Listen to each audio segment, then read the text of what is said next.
Hello students. Today we are going to start third chapter of our civics and name of the chapter is Forms of Government. The government is a political system by which a country or a state is administered.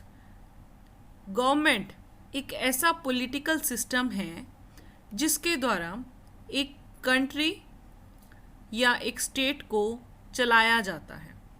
Its functions are to build the infrastructure of the country.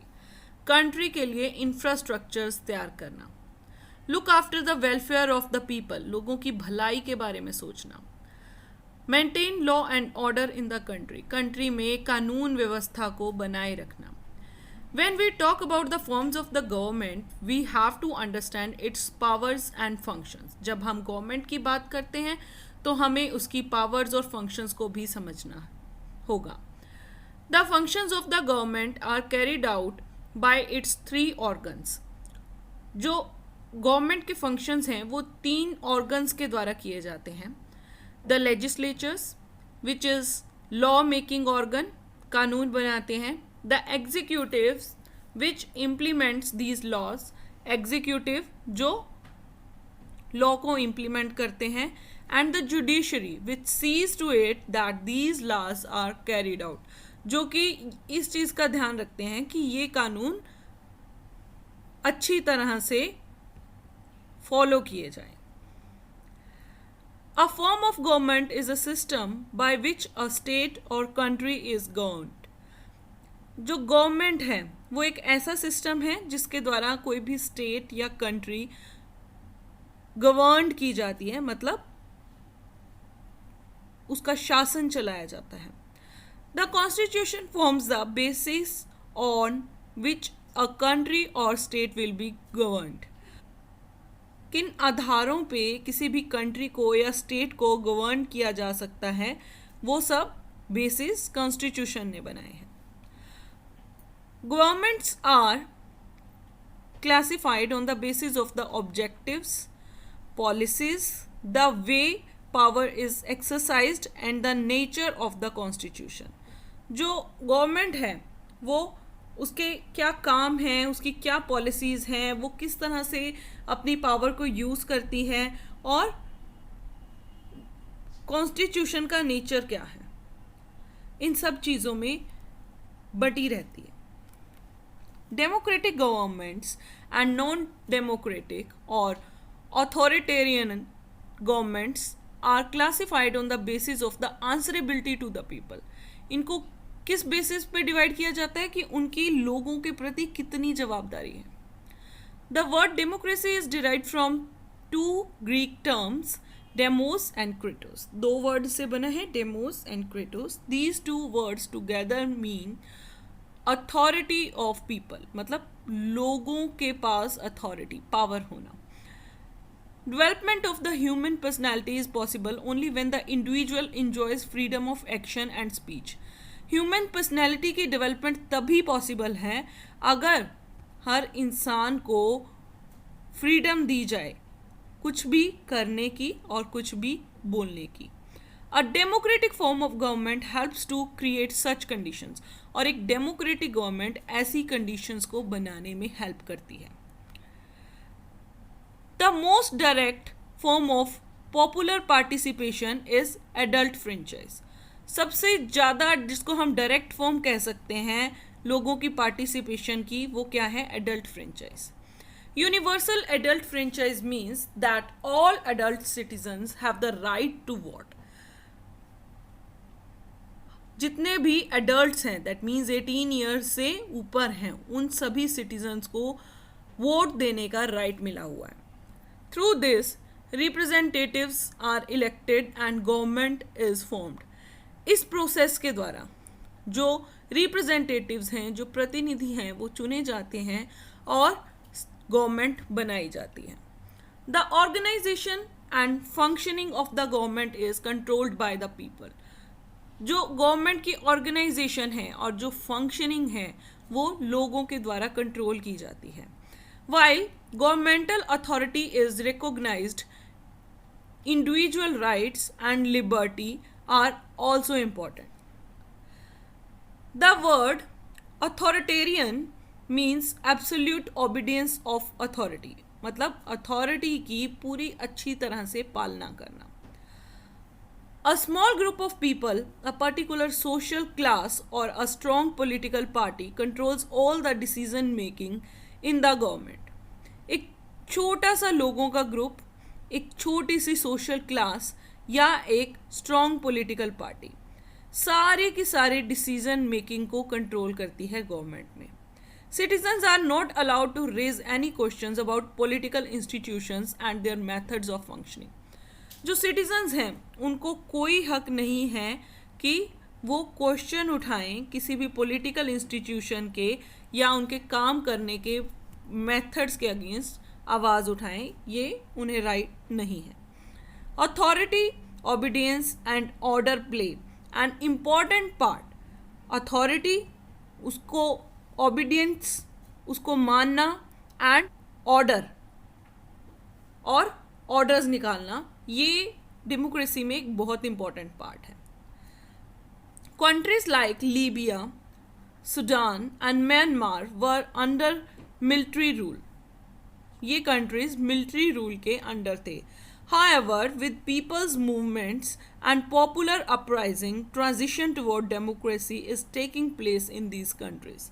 लोगों की हलचल से, लोगों की हलचल movement से, मतलब लोगों के द्वारा किए जाने वाले आंदोलनों से, लोगों की अपराइजिंग से, अच्छी सोच से आगे आने से, जो ये वाली कंट्रीज़ हैं ये भी डेमोक्रेसी की तरफ अपना रुख कर रही हैं. Parliamentary and presidential.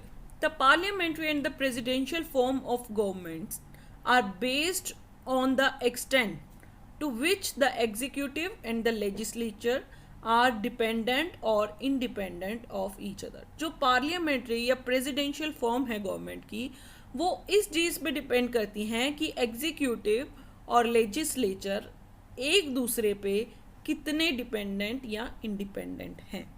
Under the presidential system, the legislature and the executive are separate. Presidential system में ये दोनों parts अलग होते हैं.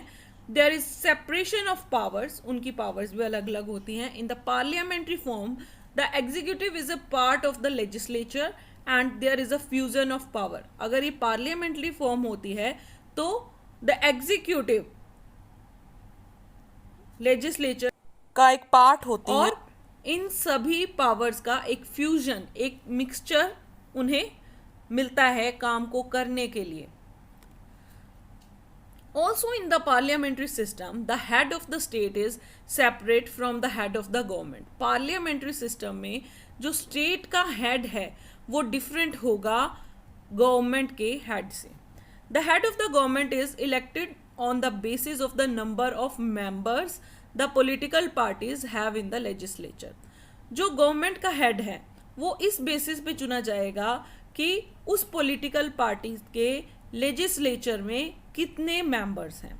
If a party has a clear majority in the legislature the leader of that party becomes the prime minister.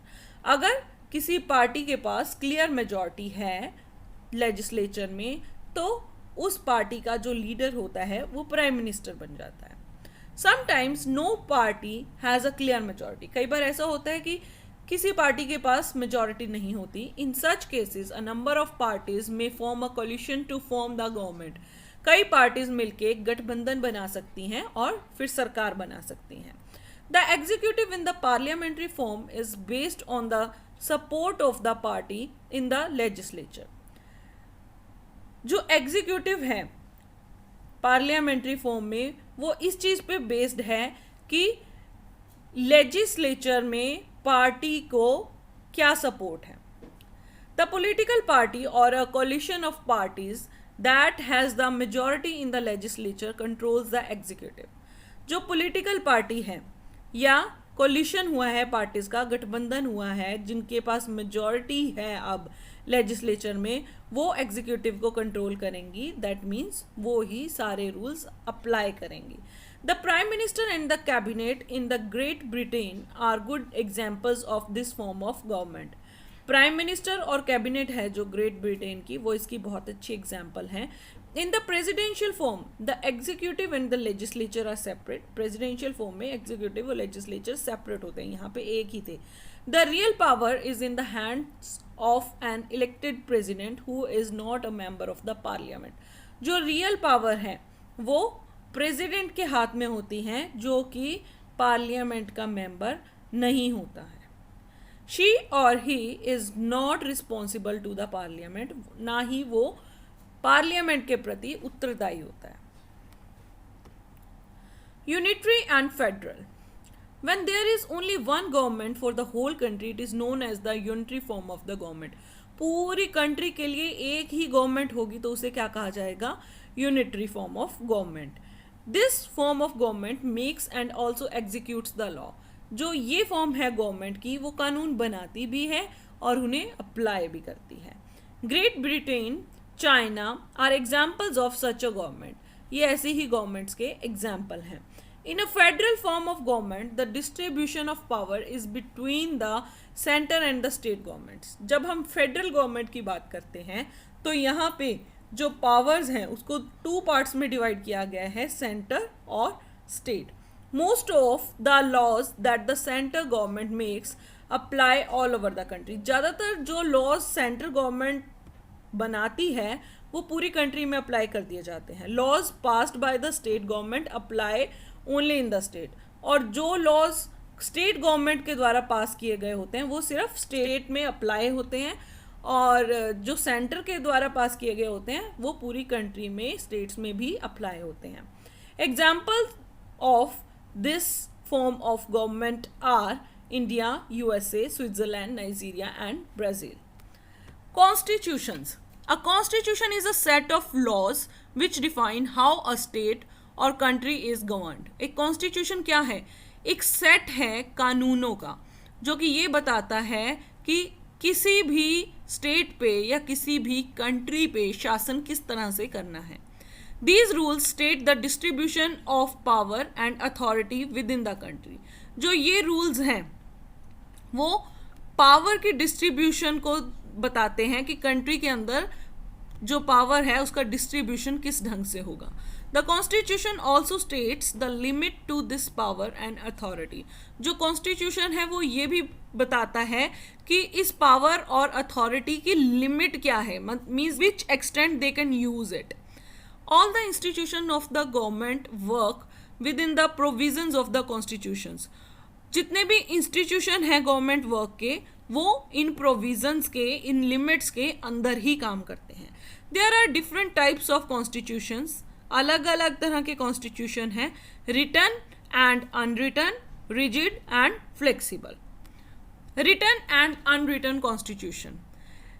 In a written constitution, the fundamental principles of the government are formally written. जो government के सिद्धांत हैं वो अच्छी तरह से लिखे हुए होंगे. The Constitution of India was prepared between 9 December 1946 and 26 November 1949 by the members of the Constituent Assembly. Constituent Assembly के जो मेंबर थे उन्होंने कॉन्स्टिट्यूशन को इन डेट्स के बीच में प्रिपेयर किया था. The aims of the people and the vision of the leaders are contained and protected in the Constitution.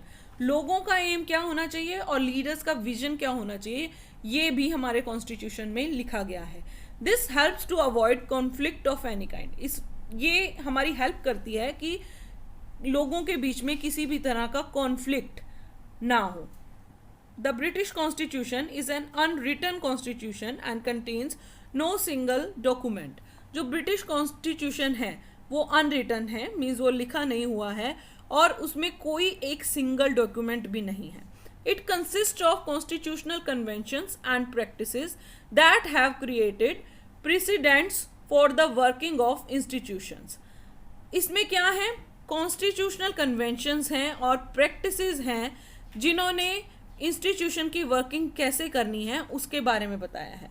Together with the documents such as statutes and acts of parliaments. ये सब चीज़ें उनमें मिलती हैं हमें. Now rigid and flexible constitutions. Rigids और flexible constitution क्या हैं? The rigidity and flexibility of a constitution is reflected in the process of amendment. Amendment का मतलब है उसमें कुछ भी चेंज करना, उसमें कुछ भी इम्प्रूवमेंट लाना। उससे पता लगता है कि कोई कॉन्स्टिट्यूशन रिजिड है या फ्लेक्सिबल है। रिटन कॉन्स्टिट्यूशंस आर रिजिड, जो लिखे हुए हैं वो रिजिड हैं। A rigid constitution can not be changed और अमेंडेड इजीली, उसको हम इजीली चेंज नहीं कर सकते।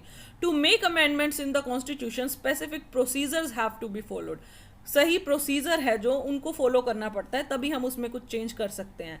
The central as well as the state majority is required to make changes और amendments in the constitution. State की और सेंटर की मेजॉरिटी चाहिए अगर हम कॉन्स्टिट्यूशन में अमेंडमेंट्स करना चाहते हैं। The American and the Indian constitutions are example of a rigid constitution. जो अमेरिका का और इंडिया का कॉन्स्टिट्यूशन है वो रिजिड कॉन्स्टिट्यूशन का एक एग्जाम्पल है। A constitution that can be changed और amended easily without breaking its framework is called flexible constitution. जिसमें इजीली चेंज किया जा सके उसे फ्लेक्सिबल कॉन्स्टिट्यूशन कहते हैं। It can be amended by normal law making procedures in the parliament. इसको change किया जा सकता है, नॉर्मल जो लॉ मेकिंग प्रोसीजर्स होते हैं पार्लियामेंट में उनको फॉलो करते हुए हम इनमें अमेंडमेंट ला सकते हैं। The British constitution is an example of a flexible constitution. जो ब्रिटिश कॉन्स्टिट्यूशन है वो एक फ्लेक्सिबल कॉन्स्टिट्यूशन का बहुत अच्छा एग्जाम्पल है। Franchise. The term franchise when applied to elections means the right of a citizen to vote. जब हम फ्रेंचाइज की बात करते हैं इलेक्शन से रिलेटेड तो इसका मीनिंग है कि सिटीजन को जो वोटिंग राइट मिला है उससे। Franchise was once limited to citizens who could satisfy certain conditions such as education, position of wealth and income. जो फ्रेंचाइज है वो एक बार इतना लिमिटेड था कि वो सिटीजन जो कुछ कंडीशंस जैसे कि कितने पढ़े लिखे हैं और उनके पास कितनी वेल्थ है, कितनी इनकम है, इन चीज़ों पे बेस्ड होके ही उनको ये राइट दिया जाता था पहले शुरुआत में। A vote enable citizens to choose the people who will represent them in the state assemblies. एक वोट है जो वो सिटीजन्स को ये पावर देता है कि वो उन लोगों को चुने जो उन्हें रिप्रेजेंट करेंगे स्टेट असेंबली में। The vote gives citizens the right to choose the people who will govern the country. जो वोट है वो लोगों को ये राइट देता है कि वो उन लोगों को चुने जो देश को चलाएंगे।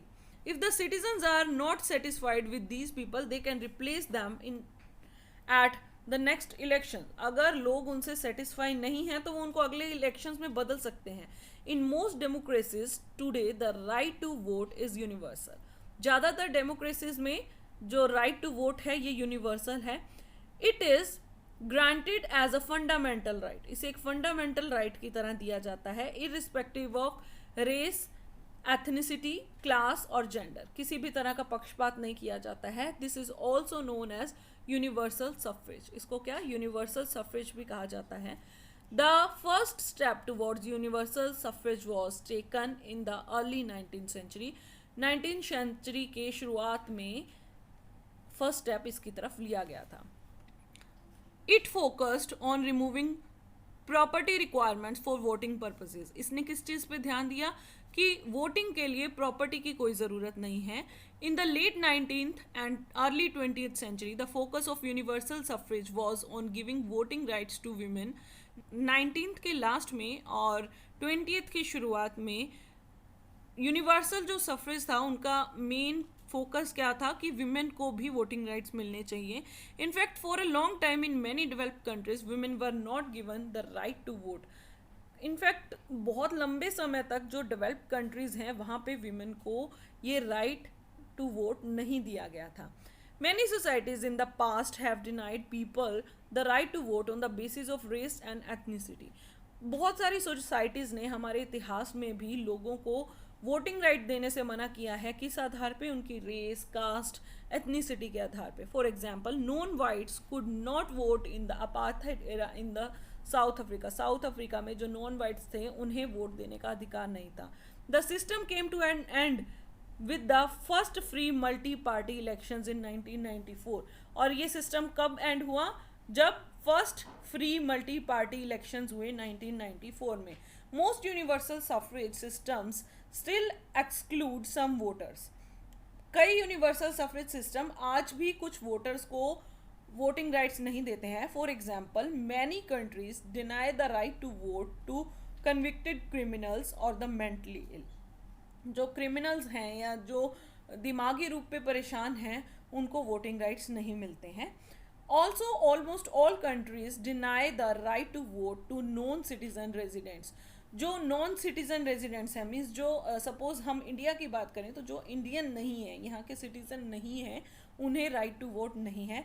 And citizens below the age of 18, जो एडल्ट नहीं है 18 ईयर से जिनकी एज कम है, उन्हें भी ये राइट्स नहीं मिलते हैं. So students, we have discussed this chapter in detail and I hope it is clear to you.